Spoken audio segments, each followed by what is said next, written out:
record. I don't want them they want to rip his eyes out. The Cookie Monster, that is. So with good reason. my Cookie Monster is very belligerent too. So I wouldn't want to have to keep up that voice for an extended period of time. Oh, I have screwed up my voice trying to do that. Especially with our coworker Maddie. You've heard about Maddie, so I'll be like, "Do you have a cookie?" He's like, "No." It's like, "Then Cookie will get revenge. One day you will be walking down the street and you won't notice at first, but Cookie will be there, and then Cookie will rip out your spleen and feast on it, and with a cookie." It sounds like Liam Neeson Cookie Monster, to be honest. Yeah, it's kind of like a gory, more a gorier Liam Neeson Cookie Monster. Psycho Gorman Cookie Monster Neeson.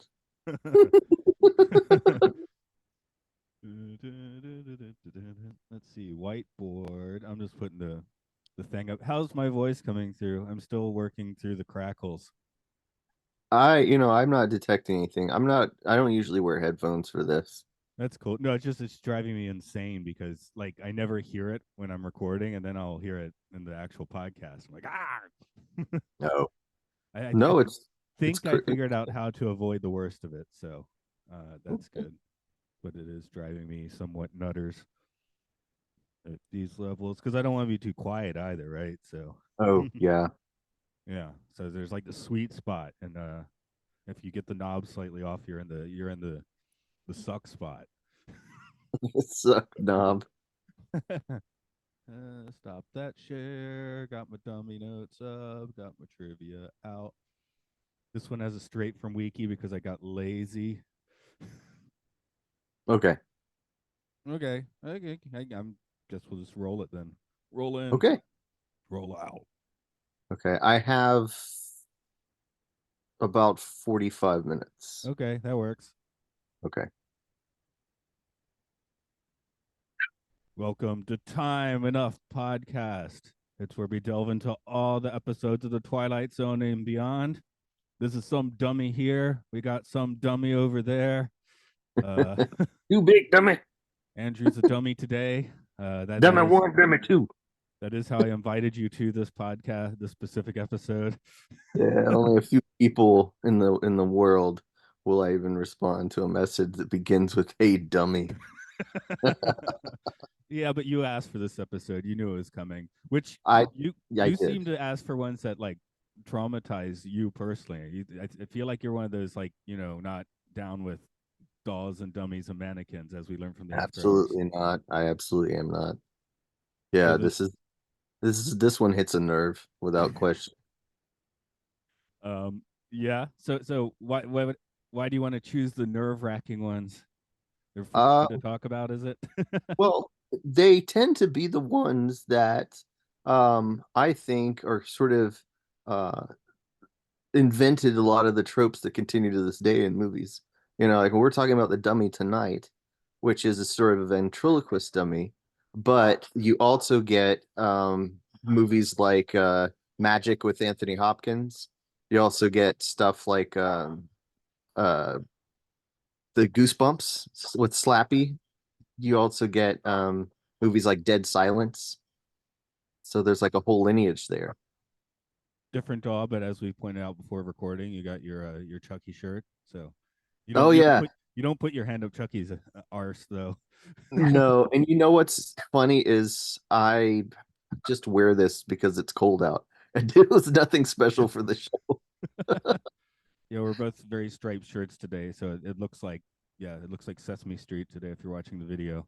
Absolutely, yes. People that consider themselves more Muppets than men, that sort of thing. We control the horizontal, but not necessarily the vertical. Right. Although I guess we should mention that this is establishing the trope for the Twilight Zone. I mean, I guess you could say the After Hours kind of went here, but we definitely have more of this with Talkie Tina and the other dummy episode with the exact same dummy as I'll mention in the trivia. Yeah. Please don't leave that important part out because people sometimes will say, "Oh, the one in the Twilight Zone that really got me was the one with the dummy." And I'm like, "There's not one. the dummy. It's the same dummy even. So, Yeah. but I guess I will go ahead and do the trivia that was being brought up. So, Okay. dun, dun, dun, dun, dun. That's the opening trivia song. Also, me moving things on Really my good. laptop, my desktop. Uh, Original air date was May 4th, 1962. The script is a Serling. Abner Bieberman directed. This is his first time in the zone, but he will be back for 3 more episodes. Cliff Robertson returns to the zone, this time as Jerry Etherson.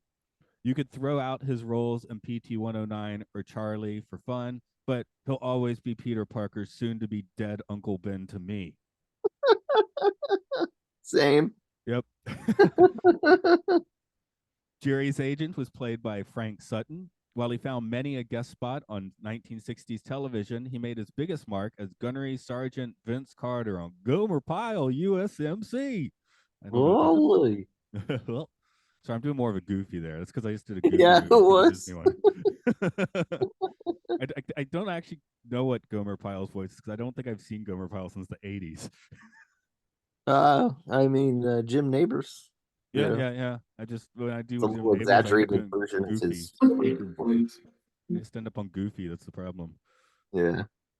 Bizarro Jerry was played by George Murdoch, or is that Bizarro Eddie? I don't know. Anyway, I feel fine sticking to his Trekkie centered credits. He was God in Star Trek V and Admiral Hansen in Next Generation's The Best of Both Worlds. But that's great if you have God in your IMDb credits, you know? It's like you and Morgan Freeman. Who else? um Orson Welles, if it's a space god, it's a planet. Yeah. Yeah. It's still a good list to be on. It's not a long list. I guess Idris Elba, maybe. I mean, Heimdall's like a minor god, you know, if you need an on screen Oh no, version. if we're gonna get into Greek gods, and yeah, that list gets a lot Norse, longer. Norse, Norse. We're going Norse there. Yeah, but we're talking, okay, got big, good dude in the sky god. Okay. This is straight from Wiki. You said I had to do a trivia after I already copied it straight from Wiki, but I also got lazy last night. So this is just, Okay. this is not me speaking. The dummy used in this episode to portray Willie was originally created in the 1940s by puppet maker Ravello Pitte. Pitte, I don't know, so that. The same dummy was used later in the 1964 Twilight Zone episode Caesar and Me. The actual original dummy, which was used in both episodes, had been housed in a private collection in Connecticut since the late 1970s, but now revives now resides in David Copperfield's International Museum and Library of the Conjuring Arts in Las Vegas. I guess that's along with the Blue 42 and along with the Cliff Robertson dummy effigy, which appears at the end of this episode. Oh Both God, it just they're together forever. Both puppets were subject to a careful preservative renovation by American artist and puppet restoration expert Alan Seamock, who probably had nightmares for like 5 years after that. They're still that or building. he was already supernatural. Did you catch the Blue 42 reference, by the way? Oh yeah. Okay, Oh okay. yeah. If anyone doesn't know about David Copperfield's Vegas show, at least have someone tell you about it at some point. Yeah. um, Yeah. That would the be a tangent if we went off on Blue 42. yeah, the other one that kind of got me here was I kept thinking of my recent discovery of Robert the dummy. Do you know Robert? Yes. Yeah, he's in Florida, is it? Yes. And you have to ask him for permission to take a picture. Or what happens if you don't? Does he Yeah. eat your skull off? Yeah. My friend recently just became very obsessed with Robert the Dummy. Okay, so if this episode isn't giving you enough nightmares, go visit Robert and take a picture of him without asking and see what Or, happens. or don't.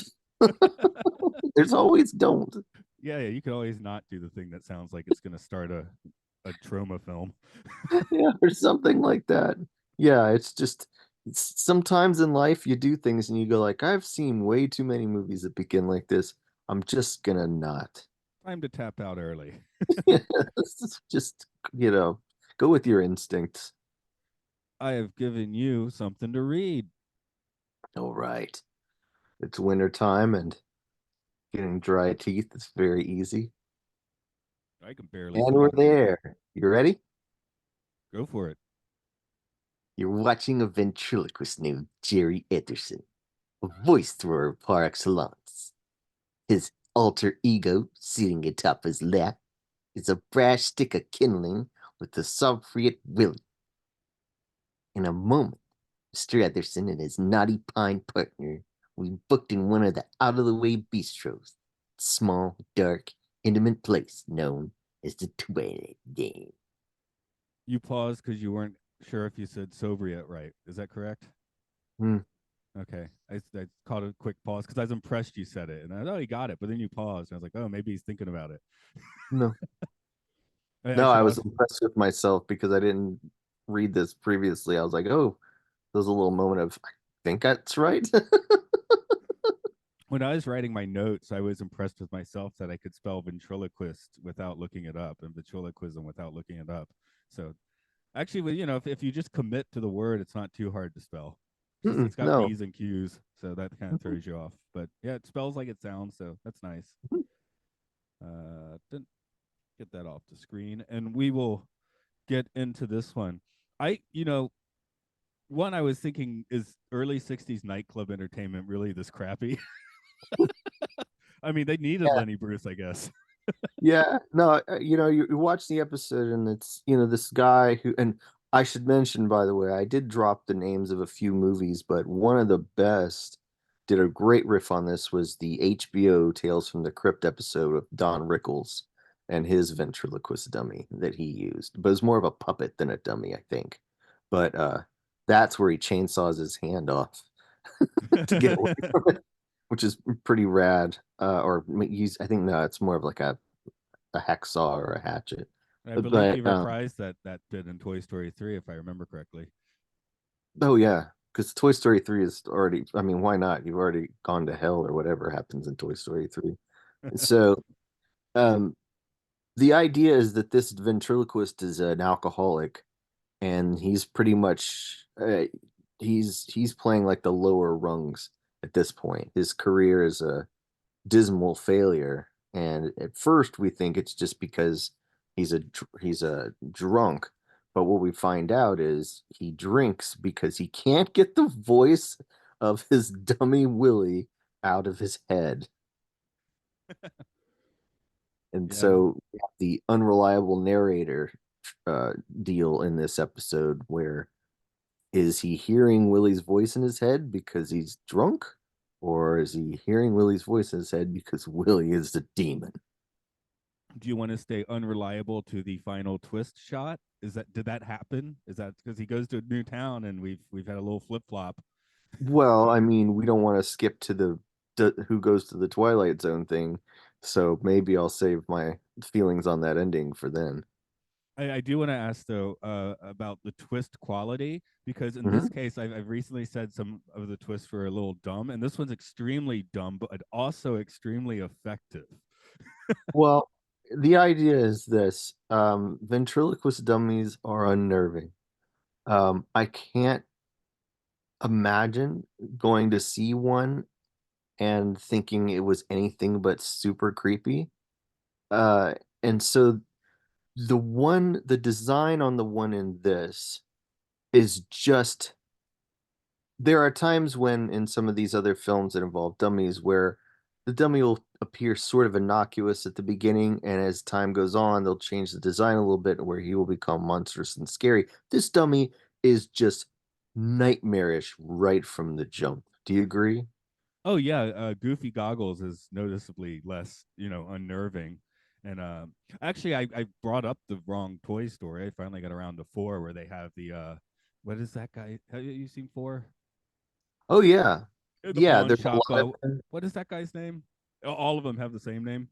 Yeah, they're Benson. They're like, all Benson, which seemed kind yeah. of weird, but No, it's a wonderful. Toy Story 4 is my favorite for that reason. Benson is, yeah, he appears based on the Willy Talk doll, which I actually had one when I was a kid. It was a ventriloquist dummy that was available in toy stores. right, right. And it's called a figure, not a toy, or not a dummy. It's called a figure. I figure it wouldn't be a doll. Okay. Yeah, it's not a doll. It's a Yeah, figure. you get into the world of toy collecting, you can like offend some people with, what might be close to nothing. No, it's just, just breathe next to him. It's not a But like, figure, it's an action figure. He has a moving arm. He's got a button. well, they try to like legitimize it as some creative instrument where, yeah, really it's just like, I'm sorry, it's closer to like something you'd have sex with than something that would be like a paintbrush, you know? Okay. I'm gonna have to work out that metaphor. Yeah. I haven't slept a lot recently because I was in my book and all that. But I've had a few times teaching, especially in the afternoon. Maybe the student doesn't respond very quickly because their English isn't very good, and I've occasionally found myself like doing just like a micro nop and then saying like some bizarre non sequitur. You know, it's like, oh, I'm yeah, here. you're like somewhere Apples in the between cart. brain and mouth, something just got a little screwed up. But no, I find ventriloquist dummies terrifying. Um, Anything though that's supposed to resemble like a little human, there's that uncanny valley thing going on. But with the dummy, it's more of just like the idea of it coming alive, and they pull the head spin around gag really early in this episode. Like normally that's when you'll save for a moment later where it's like, where you going, Billy? But The this pea one green does, soup. yeah, oh yeah, absolutely. This one does it really early, where he's just seeing the head, go all the way around, and you're like, well, where else are we gonna go? That's a big one. That's a freaky moment. Well, the funny thing is, this starts off with kind of a gimmick. It ends with the kind of a gimmicky but good twist. But Yeah. it's like they get out of the way because, well, they actually have a decent script and a decent actor to do some stuff here. It's not, it's not all just toy time in this episode. There's some actual Yeah. things going on. Yeah, and the guy's trying to get away from this doll, Willie, because Willie is ruining his life. The boss is his agent or whoever the booking folks are mad at him because he won't change his act and he keeps doing the same thing. And instead of going out to the crowd after the shows and using the dummy to kind of like meet people and stuff and just do things that an act would do, he stays in this dressing room, which is humongous, and he doesn't share with anyone. That I think was the most far-fetched thing in this episode. He's a star. Not Yeah, quite. not quite. No, you kind of get the feeling that the whole room, a whole room sitting around in a nightclub watching a guy with a ventriloquist dummy just doesn't seem like It I'd worry still about. felt a lot like the arc of like the tale of a 90s or early 2000s, on the road comedian, which I feel like that story Yeah, doesn't hold so much water now, but definitely at that time it did. So would this work yeah. without the dummy? I mean, I guess it would be like less creepy fun, but Well, you could have a voice in his head that's, giving him politically incorrect jokes. And they'd just be like, go, you can't say those things anymore. It's not me. It's the Dice Man. oh, right, right. That, yeah. See, I guess you could do that, but it is nice to have like a visual anchor. I'm Oh, thinking, absolutely. we will get to the Peel show, but I think it might be the first episode of the Peel show where the guy is, what is it? If he makes a joke about someone, everyone laughs uproariously, but then that person like disappears from existence. Is that the plot? Yeah, So that seems kind of a little bit absolutely. like the modern iteration of this, because the idea that Well, people no, would even this want to go see a ventriloquist act now seems like kind of hard to swallow. no, there's been too many the ventriloquist dummy is in popular culture more often used in horror situations. I mean, there's Slappy from Goosebumps is more like I think Benson was maybe a little bit of a nod to Slappy because he is now like multiple generations in with just being something that's like I don't know more associated with high creepiness. In Goosebumps Part Two, Slappy kidnaps, managed to abduct the mother of one of the kids in the movie and transforms her momentarily into a human ventriloquist dummy. And I remember like my kid liked Goosebumps, and so we went to see Part Two, And at that point, when the mom's mouth becomes a ventriloquist dummy mouth, I turn to her and I'm like, isn't this scary? Aren't you scared? And she's like, yes. And I'm like, do you want to leave? And she's like, no. But meanwhile, But I was I like, I just kind soiled of do. myself. I need to leave. Yeah, I really don't like this. So I'm using this in the pop culture sense of the word, not socially, but what is more canceled in pop culture now? Clowns or ventriloquist dummies? Oh my God. Like No, it's which definitely one? What's are you gonna have at your kid's birthday party? I mean, or not have, I guess. no, no one's gonna have a ventriloquist. Clowns are between it and the Terrifier movies. Clowns are like agreed upon as horrifying, but for some reason, the ventriloquist dummy is just. I think it's it's a time-honored creepy thing. I guess that's the best way I can come up with saying. Like, clowns. Some people would be like, "Oh, it's a happy, funny clown. It's fine." Um, but dummies have been like freaky for a very long time. We know Twilight Zone, but you gotta figure that any kid that had a ventriloquist dummy back in the 60s saw this episode and the bastard went in the garbage. I forget what it was. It might have been the Ben Stiller show or Dana Carvey show, one of the '90s shows, I think. It was a Mr. Show. It's one anyway. I'm forgetting which sketch comedy show did it, but they had this thing that was kind of like based on a behind. It looked like a behind the music of like like East West Coast rap battles, but it was done all with ventriloquists and their dummies, Yeah, yeah, which that was pretty good. But yeah. No, I saw on TV as a kid, Willie Tyler and Lester, and Willie Tyler was the black ventriloquist. So, and his doll Lester was also black, and so that was the popular ventriloquist act when I was a kid. And I can't tell you one joke that they had or one bit that they had, but just the idea of a black guy doing that, um, that just seems like, I don't know, that seems like an anomaly. There's not going to be another Willie Tyler, and I would like to know how many, if at all, black ventriloquists there are out in the world now. well, there was one. We know that. Yeah, the jokes though, it was funny because I mean, maybe we're watching it now and thinking, what people like this in the early '60s. I mean, probably because once you have four martinis, I guess it's funnier. But Yeah, the best slash worst place for ventriloquists to work. I was thinking though that in Japan they have a bunch of like New Year shows, and especially the day or two after New Year they'll have these comedy things, and I was like, the comedy's pretty much as bad. Like it's like an 8 hour comedy show, and it's acts come out for like 3 minutes. And it's always two guys, and they start talking normally, and by the end of the act, they're screaming at each other in crazy voices, and then they leave the stage, and then two completely different guys come up and start doing the same thing. This goes on for like 8 hours. Oh my God. 8 hours? Yeah, it's like everyone has the same act. I mean, they're Oh my saying different God. stuff, of course, but since my Japanese isn't great, to me, it's like it's the same act over and over and over again with different people doing it. Oh man, that's great. So yeah, Like that's I I wonder how long I would last. Like how much of it I could sit through because I'm pretty like my heart is pretty big when it comes to what would be maybe considered performance art, but definitely with like just some of them you got to figure might want to be forcibly removed. but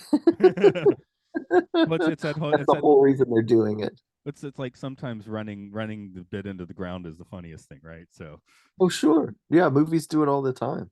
And I I'll pitch you a animated movie too. idea right now that I just had of running the bit into the ground. You have a cold open, and it gets very dramatic, and then crash to title screen. CGI title screen like in a Marvel movie, and it goes on Yeah. to a next scene, and that builds up to something dramatic. Crash to CGI title screen. Now it's a different title, and this just goes on for every scene of the movie. Oh my God. That would be great. No, I would like that. But yeah, that was my recent idea for running bits into the ground, which is probably funnier than this act. I don't know. Uh, I mean, the whole idea is that he cannot control. He's no longer the one making the jokes. This is completely Willie's show, and so he's kind of berating him. When I watched this one, this is one of the ones I watched on here on New Year's because I always now I do like I'm pretty much like a DJ for Twilight Zone for the New Year's Day marathon. DJ I'm just Twilight like, Zone. yeah, I'm going through and just picking my favorite episodes. And so, while one is on, I've got the next one queued up and things like that. Just kind of bouncing around. And I knew that we were going to be talking about the dummy, so I went ahead and watched it. And I seemed to remember, and maybe I'm confusing it with the Don Rickles episode of Tales from the Crypt, but I seem to remember the dummy being really mean to the audience. That might be the other one as well because he is Yeah, because I don't returning. remember that happening here. Cliff Robertson, I don't believe returns again, but the dummy does, as we mentioned. And I should Yeah. mention Cliff Robertson doing the act is phenomenal. Like as far as the Do acting is you, concerned, like you like you watching this guy like halfway crashing and burning on stage. Like I mean, the audience seems to like him because they've all had their four martinis. He's not funny, but yeah, it's kind of the point.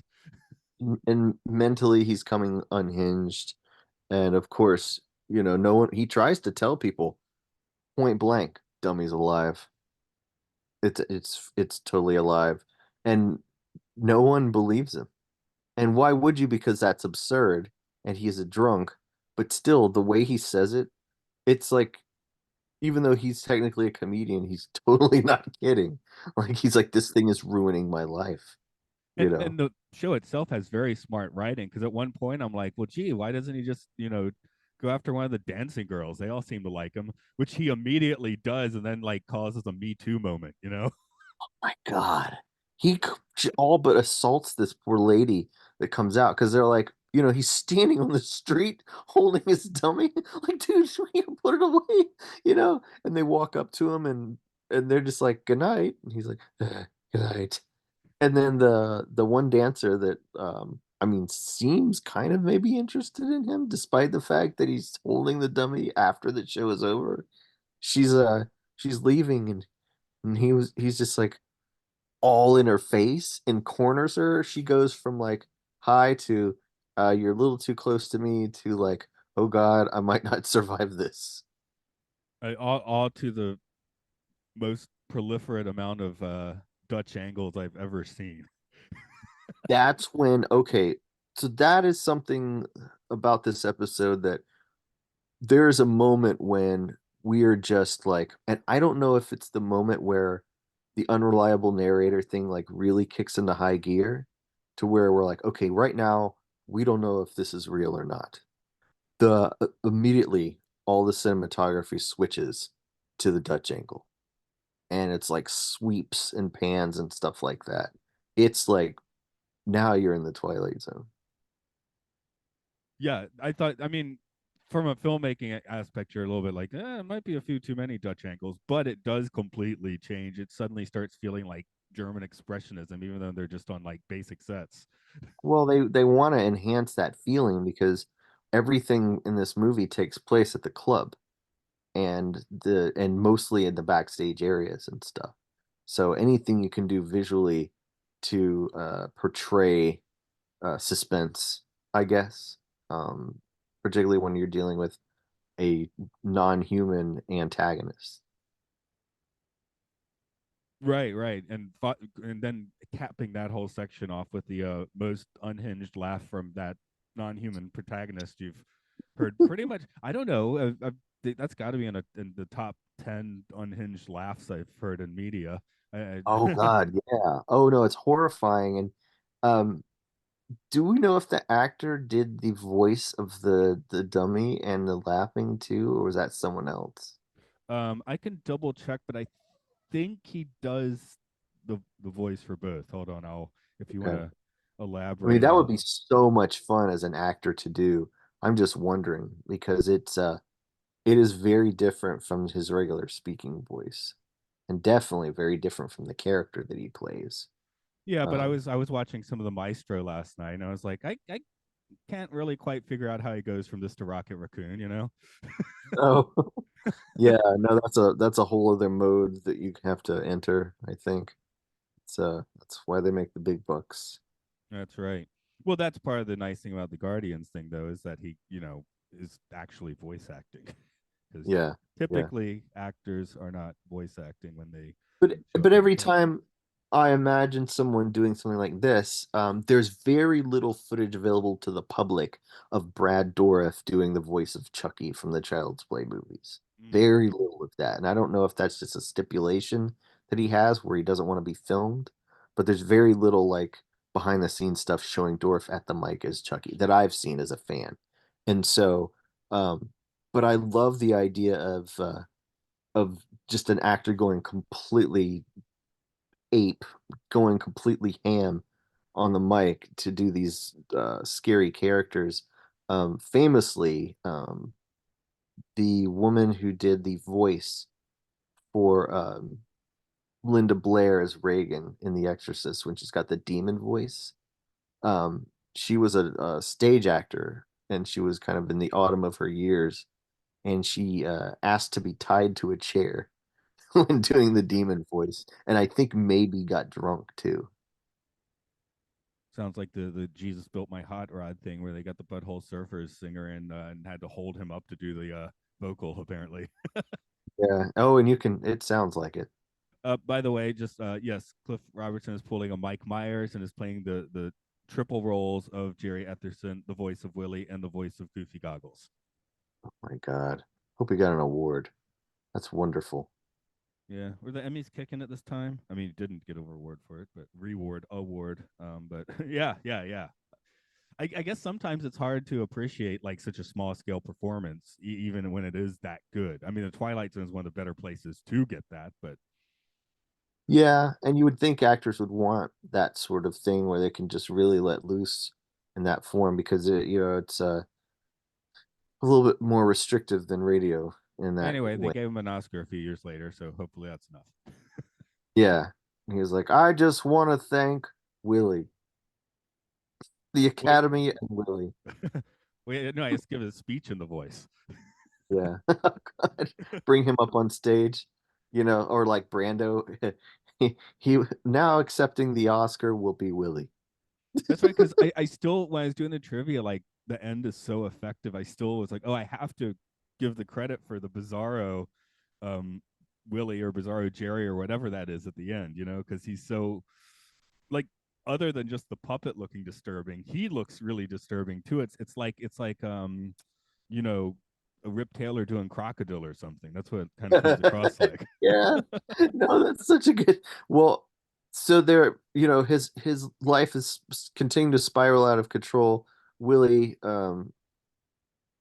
creates a situation where um finally he's driven to the edge to do what he should have done uh several minutes earlier, which is to um go where he has tried to lock away Willie, pick him up out of it, and just smash the crap out of him, destroy the doll. But the scene, how did you feel about the way that they shot this scene? Because they can't give away that it's actually not Willie that he's grabbing, but the other dummy that he has complete control over, Goggles or Goofy Goggles. Goofy Goggles, yeah. Because my note is But not Goofy Goggles. yeah, well, he runs into this room where he's got this trunk that he's locked Willie into, and the room is completely dark, so you don't see who he's grabbed. Did you like the way they did that, or were you just like, okay, I don't know what's happening?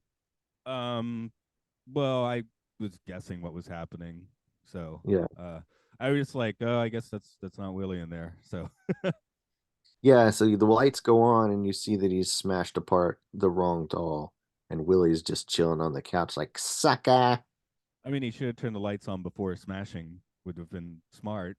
But he was quite, he'd finished his bottle of whiskey by that point. So Yeah, but that's what I mean though. It's like the whole time after, at a certain point in this, you're like, I don't know if any of this is happening or if he's just imagining it. And I don't know if that was the intention with Serling or not, but the scene that you're talking about, the twist, Um, he's back on stage, and we're over his shoulder, and we got this great shot where you don't see the dummy or his face. When he turns to the camera, his face is transformed into the dummy's face, and the dummy's face is transformed into his.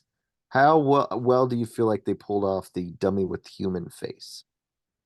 Oh, okay. So I went the dummy with the human face with the Cliff Robertson face. That's again, that's a apex of nightmare fuel, I think. But Yeah. so is the other guy. I assumed actually that I went with the Jerry transformed into a wooden dummy where the dummy became a real boy Pinocchio's evil Pinocchio style. Ah, okay. That was where I went. I mean, God, yours makes sense too, but I'm like Jerry's no longer doing the act. He is the dummy now, I think is where we were going with it. So Yeah.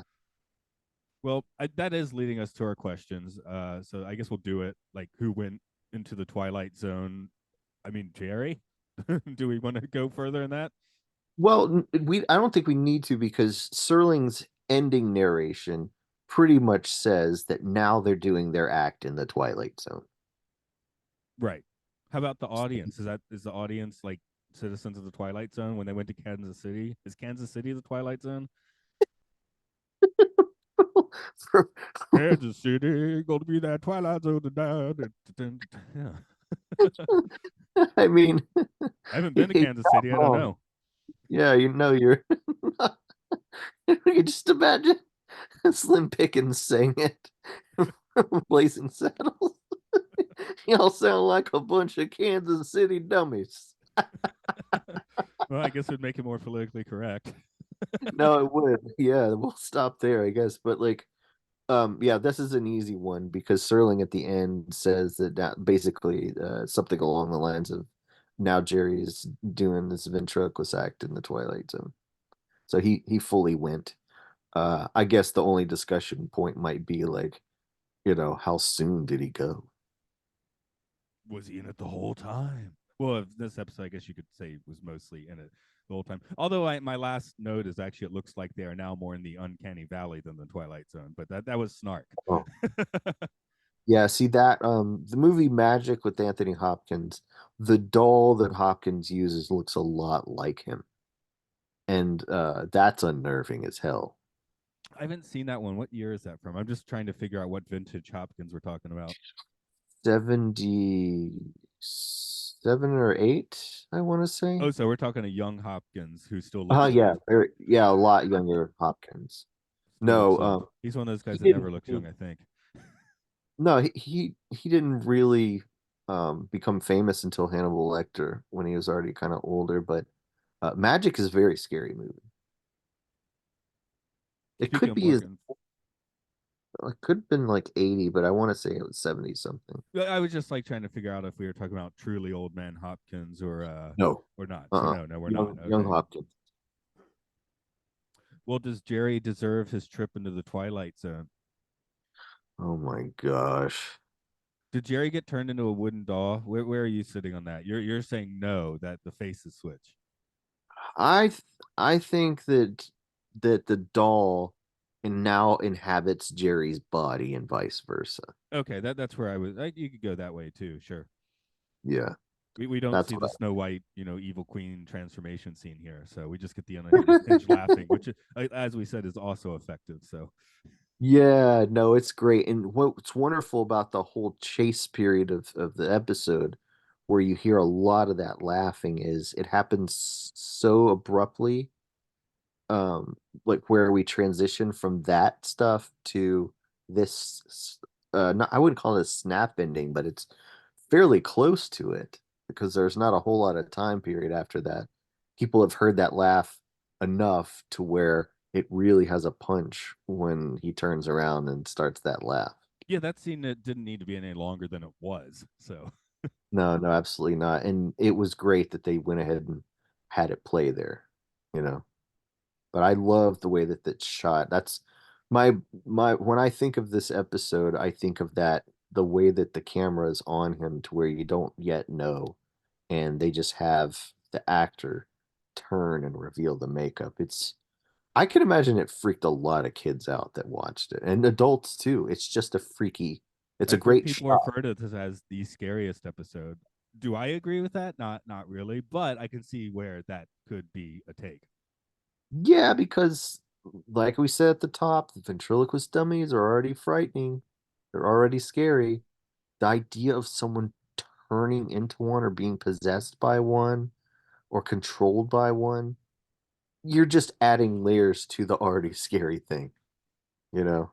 So in the second half of season three, I've been maybe sounding like a broken record, being like, "Gee, does seem a little burnt out at the end of season three." This Mhm. episode is very solid. I'm wondering if you think it's a better script or if it's just so well directed that that helps it, that right brings it up, and a great Yeah, performer, a great actor too helps. So I think it's that. I think it's that whole recipe. It's just the Twilight Zone is the great episodes are always the sum of their parts. It's not just the great script. You've also got to have that combination of the performance and direction. I think that given the low budget of the show, um, they just managed to create something really effective. By season three, Serling knows what they can do and what they can't, and so this whole thing was made um, because of the limitations. Actually, so much better. Uh, by this is episode 30 something, isn't it? Like yeah, it's we got way about down. four more after this in the season. It's very close to the end. Yeah. So at this point, they know what they can do. And so I really think it's a combination of all those things that you mentioned that makes it so great. Some of those other ones just seem like overall a little bit unenthusiastic or treading water, you know, but this one was just, I don't know. I love personally, what they call bottle horror, which is a horror story that takes place in one setting with minimal characters. And I think this is a little bit like that. And it's wonderful because you're talking about a character who's trapped inside their own mind. And the whole episode seems like really confining. And then he ends up inside of a doll. Nah. It's just like it gets smaller and smaller until it ends. So does he deserve it? Does he deserve to become his dummy's dummy? Uh, well, we're talking about the justice system of the show. He did he do anything to deserve it? It I seems don't like he think. just bought the wrong dummy or built the wrong dummy. Yeah, this is just like a sucks to be you kind of story. That might be the case, really. So Yeah, just bad things sometimes happen because I don't think like we don't want to judge him for being an alcoholic because that's obviously a disease. and And the so, dummy seemed to drive him to it, which maybe you is a know bad exactly. excuse, but No, no, he could because his manager or the booking guy, I can't remember which he is. He's a manager because he's talking about percentages. He's I just like, wrote Jerry's agent in my notes, so maybe yeah, that's the that's right. it. He's like, look, man, you're talented enough that you could have been way more famous than you are, but it just didn't happen. It could have been on Johnny Carson. Well, I But guess he it would still be what's his name at this point? Um, or Steve Allen yeah. Maybe it's, oh yeah, Steve Valentine. Oh, or Ed Sullivan. Well, that's kind of the idea. The comedians always talk about the peak of fame as a comic is getting onto late night and becoming a regular on late night because the audience is huge, way more people than in any nightclub or tour you can go on. And so the fact that he was like, no, I'm staying right here. God, you can sit there and think about, well, maybe this is for the good of the world that he's that he's not more ambitious. But Willie doesn't seem to have any ambition other than to torture him. well, and apparently to become a real boy, which I guess Yeah, so. It's a bit like the it's like if Pinocchio wanted to cap Geppetto and take over his body. yeah. So it'd be one thing if the Dick Tracy movie had already been out, and he was like, I want to look just like William Forsythe's character, flat top. I mean, I don't even know how to describe the way that Willie looks. He looks like Joe Franklin. Google Joe Franklin. Okay, I guess I could do that. While I'm doing that, let's tripometer it. Oh gosh. 0 not Ooh, trippy, 5 very trippy. yeah. I gotta say, once the Dutch angles hit and the fact that there's the unreliable narrator, I think puts it on the other side of so not a four, but maybe a 3.5. Okay, I'm willing just for how unhinged the laugh is and how disturbing the final shot is. I will go with the 4 on this one. Okay. Yeah, Okay. it's Yeah, higher up trippy lane. It does have that's like kind of a actual drama built into it a little bit, which is very good, but keeps it from being just like completely off the psychedelic rails or whatever. it does bump it up to four. You're right with that final shot. Because that's just got to be one of the most memorable. If someone was doing a montage of just freaky images from Twilight Zone, that slow turn is definitely going to be one of those. Yeah, yeah.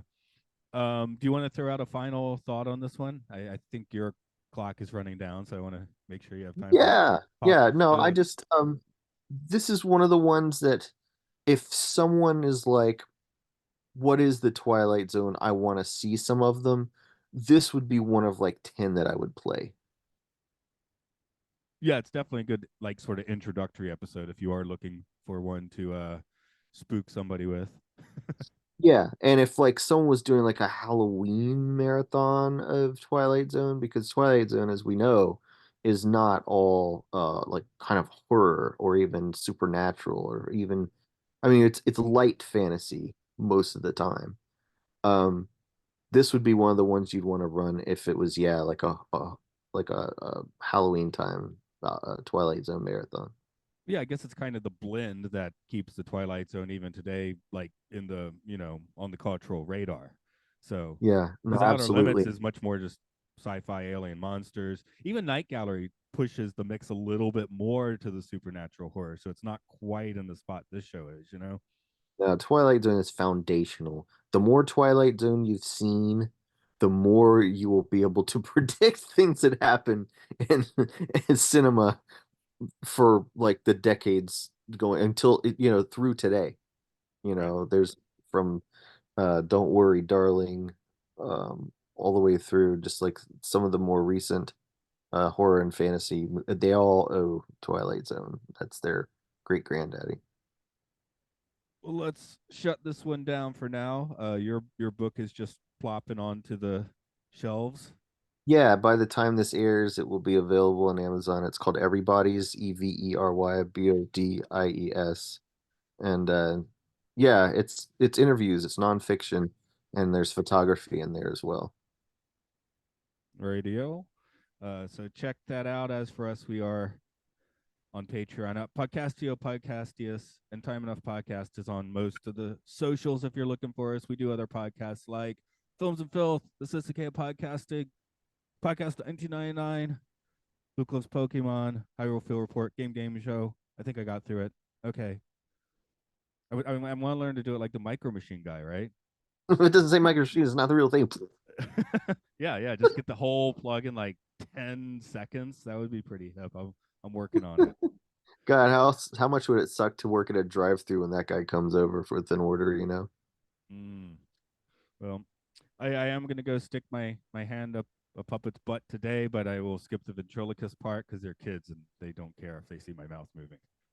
And I can't do Cookie Monster while keeping my mouth closed. That sounds like the Cookie Monster dying. He does, like, he just died because he finally chokes. Yeah, sure, might as well cut it there. Stop that.